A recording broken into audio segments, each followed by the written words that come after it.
આજરોજ 78મા સ્વાતંત્ર્ય પર્વની ઉજવણી અંતર્ગત તાલુકા કક્ષાના 15મી ઓગસ્ટ સ્વાતંત્ર્ય પર્વની ઉજવણી માનનીય નાયબ કલેક્ટર સાહેબના વરદ હસ્તે શેરપુરા ગ્રામ પંચાયત મુખ્ય માર્ગ પર કરવામાં આવેલ, જેમાં મેં નાયબ કલેક્ટર સાહેબ ભરૂચ, પ્રમુખ શ્રી તાલુકા પંચાયત ભરૂચ, તાલુકા પંચાયતના સભ્યશ્રીઓ, શેરપુરા સરપંચ શ્રી, ઉપસરપંચ શ્રી, અન્ય પદાધિકારી શ્રીઓ તેમજ ગામના આગેવાન શ્રીઓ, મામલતદાર શ્રી ભરૂચ, ગ્રામ્ય મામલતદાર શ્રી ભરૂચ શહેર, તાલુકા વિકાસ અધિકારી શ્રી ભરૂચ, ચીફ ઓફિસર શ્રી ભરૂચ તથા અન્ય અધિકારી શ્રીઓ, પ્રાથમિક કુમાર શાળા તથા કન્યા શાળાના આચાર્ય શ્રીઓ, શિક્ષકો તથા બાળકો સહિત કુલ 2500 વ્યક્તિઓ ઉપસ્થિત રહેલ, જેમાં શાળાના બાળકોએ દેશભક્તિ ગીત પર 6 કૃતિઓ રજૂ કરેલ. તદુપરાંત સદ્રહ કાર્યક્રમમાં ચૂંટણીલક્ષી વિશિષ્ટ કામગીરી બદલ કુલ 101 કર્મચારી શ્રીઓને કર્મયોગી સન્માનપત્રથી સન્માનિત કરવામાં આવેલ.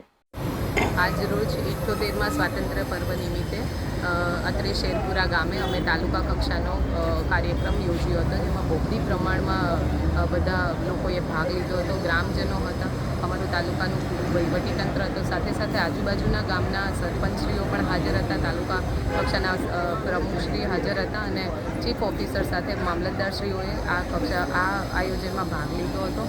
ઘણી બધી કૃતિઓ રજૂ થઈ હતી. અમે આ વખતે ચૂંટણીમાં જેણે સારી કામગીરી કરી છે એ બધાનું અભિવાદન કર્યું છે, સર્ટિફિકેટ અને ટ્રોફીથી સન્માન આપ્યું છે, જેથી કરીને આવતા કોઈ પણ કાર્યક્રમમાં, આવતી ચૂંટણીમાં એ લોકો સારું કામ કરે એવી એ લોકોને પ્રોત્સાહન મળી રહે. ઉપરાંત માધવી મેડમે જેમને ગ્રામ્ય કક્ષાનો આ શેરપુરા ગામે જ્યારે આયોજન કરવામાં આવ્યું, તેમણે એટલું સરસ આયોજન કર્યું હતું કે 1500થી 2000 જેટલા લોકોની હાજરી અહીંયા અનુભવાઈ હતી. જે લોકોમાં સ્વાતંત્ર્ય પર્વ નિમિત્તે જે આપણામાં જે લાગણી હોવી જોઈએ, લાગણી મને એવું લાગતું હતું કે અનુભવાઈ હતી. એ બદલ આપ સૌનો ખૂબ ખૂબ આભાર અને ધન્યવાદ. આપ સૌએ અમને સાથ આપ્યો.